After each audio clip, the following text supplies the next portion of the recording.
You are on Marszałkowska Street. It is 0640. The eastern sky is the wrong color. Not dawn. Smoke. You do not know it yet. But the Suwałki Corridor closed 6 hours ago. Russian mechanized elements are 18 kilometers from the Vistula. U.S. reinforcement units are pushing northeast to contest. Warsaw is no longer a rear area. It is a target. Then you hear it. Not artillery, not thunder. Flatter, more industrial. A sequence of hollow, heavy detonations from the east. 18 of them. Faster than you can count. They stop. 3 seconds of silence. Then the smell reaches you. Faint, sweet, almost medicinal, like ether, like industrial solvent left open in a warm room. Stop. Do not take another breath through your nose. That smell is ethylene oxide aerosol. The first 18 rockets have already dispensed the gas cloud. It is already in the stairwells, already pooling in the metro entrances, already drifting through the ventilation gaps of every building on this block. You have approximately 8 seconds before the second charge fires and ignites it. Your brain is going to tell you to run. Your legs are going to try. That impulse will kill you. What saves you is the next 90 seconds of cold, errorless decision-making. Nothing else. Here is the trajectory that brought this weapon to your street. 65 kilometers. That is the Suwałki Corridor, a strip of NATO territory between Kaliningrad to the west and Belarus to the east. It is the only land route connecting Poland to the Baltic states. Russia closes it from both flanks simultaneously. Lithuania, Latvia, Estonia, severed. Article 5 becomes a political conversation instead of a military trigger. NATO war-gamed this scenario dozens of times. The conclusion never changed. The corridor closes in hours, not days. Iskander batteries in Kaliningrad suppress air movement first. Belarusian mechanized forces push from the east. U.S. forward presence units in Poland move to contest. Warsaw absorbs the rear area command functions. Then it absorbs the fire. When Russian NBC protection troops reach urban terrain, they do not reach for conventional artillery. They reach for the TOS-2, because this weapon was built for exactly what Warsaw looks like. Concrete blocks, enclosed stairwells, underground shelters, civilians certain that a thick wall is survival.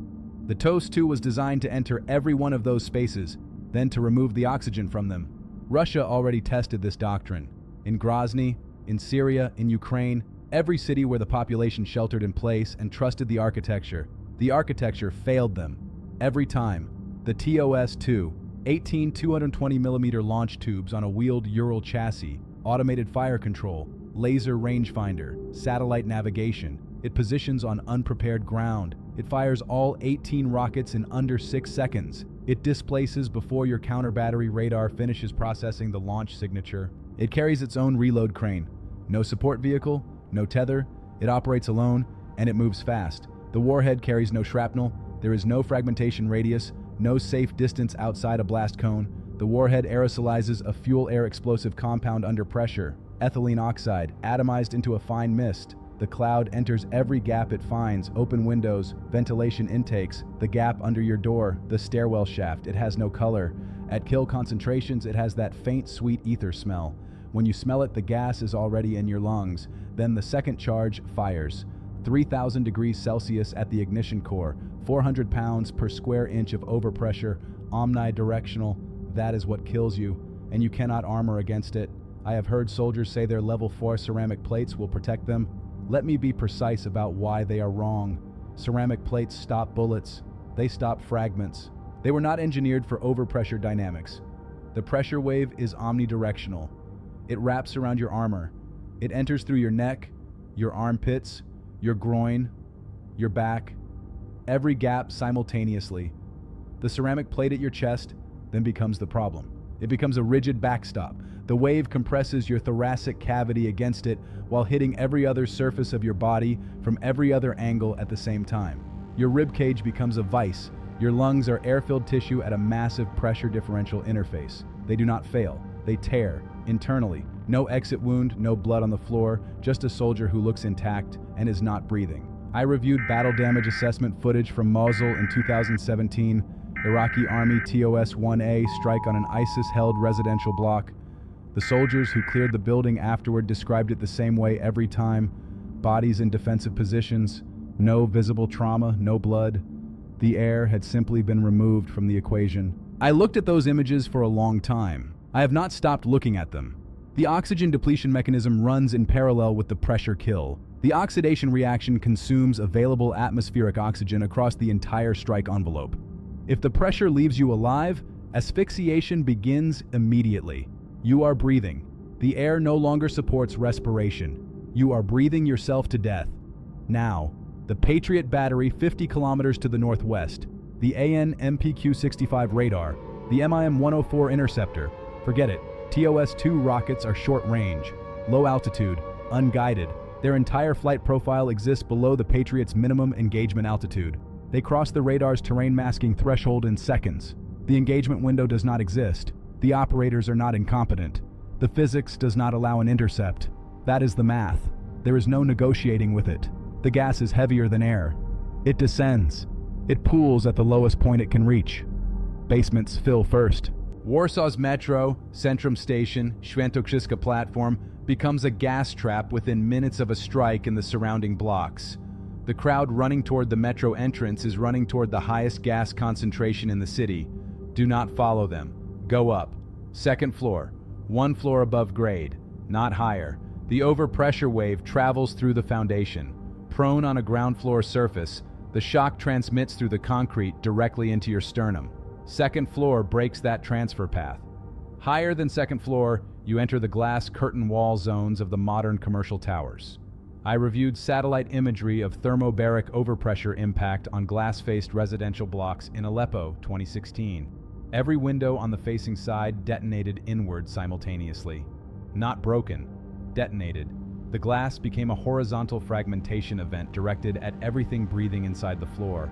Do not be inside a glass tower when that wave arrives. Find a concrete interior wall. Stairwell landing.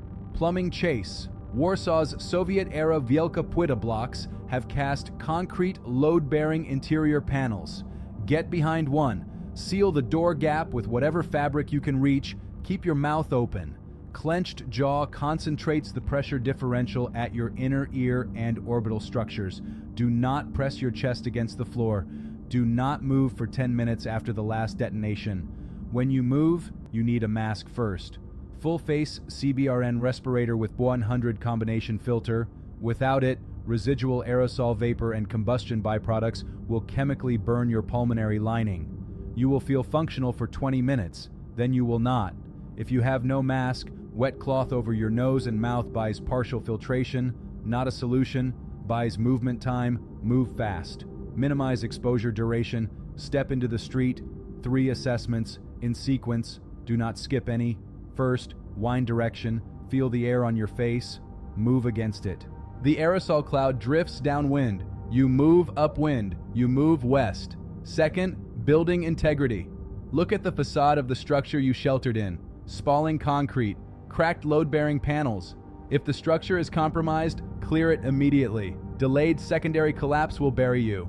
Third, crowd movement. Civilians will be moving toward metro entrances and underground shelters. That is the wrong direction. Note it. Go the other way. Navigate by the Western Rail Corridor. Warszawa Centralna to Warszawa Zachodnia. That axis runs east to west across the city. No GPS required. The rail embankment is a physical structure. It does not depend on a cell network or a working screen. Follow the tracks west. Do not use Marszałkowska or any major boulevard. Wide arterial corridors are shockwave channels. Secondary glass detonations from structurally compromised towers will still be occurring. Stay in the side streets. Warsaw's Wielka Płyta residential blocks offer hard cover. Concrete facades. Lower glass density. Use them.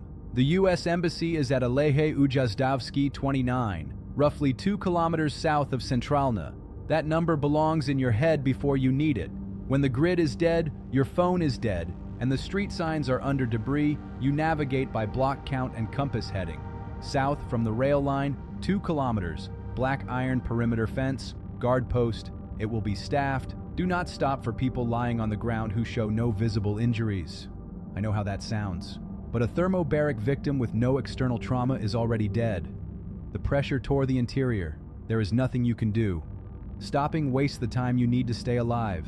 Keep moving. The missile does not care what flag you carry. It cares about coordinates. The only variable it cannot control is where you are standing when it arrives. Now you know where not to stand.